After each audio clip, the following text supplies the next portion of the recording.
Bill रुईबा मजूरी दरकार कि आस। हाँ सांग मैंने मुझे आसिक सकालू सकालू पहुँची थी अमरदा बजार। आउ जो मो पछरे लोक मैंने ठिया दरकार मजूरी। यही जो लोक मैंने ठिया यांकु दरकार मजूरी। मजूरी वाला आसी ना किंतु लोक देख केते यांकु दरकार मजूरी। आउरी सेपट साइड रे ठिया देखा भी ठीक से जाऊ नहीं। तो मजूरी मानक आपण मानक देखेमी। एबे टिके टिके लोक आसवा स्टार्ट कलेनी। माने बाइक साइकेल ऑटो पिकअप जो थे पार्टी से आसुँच। आउ भाई यांकर रेट शुणिले आपण माने बिल रुआ बंद करदे। आपण पागल हो यांकर रेट शुणिले मजूरी मानकर। बाकी मुझे वीडियो लास्ट रे कहमी यांकर रेट केते।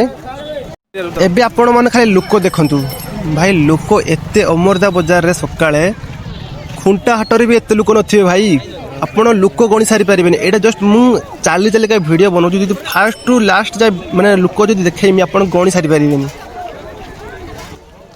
भाई मजूरी मानकर एते भाव बढ़ी गलानी भाई। से तांको रेट पचारला कहूना आम पचारू कि केते कौन रेट रे आपण माने जाउछन काम करिया भाई। से रेट कहूना आमको भाई। आम मुँह को चाहू भी ना गाड़ी छिड़ा करने कहला बेलू गाड़ी भी छिड़ा करना भाई।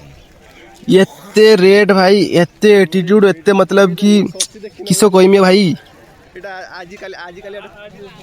बाकी रहा रेट भाई आम एमती दी तीन टा गाड़ी वाला को पचारे रेट से कहले कि 480 आ जड़े कहले कि 500 सेटा भी किलोमीटर हिसाब रे कहे से भाई। सेन भी आम मजूरी आने राजी थे किंतु फिर भी मजूरी मिलू ना 500 भी फ्री ना मतलब कि फांका ना मजूरी। तो ये थी आजिकार वीडियो जो भल लगी भाई तुम भाई को टिके सपोर्ट करदेव लाइक सब्सक्राइब करी। आउ देखा गोटे नुआ वीडियो रे। बाय बाय जय जगन्नाथ।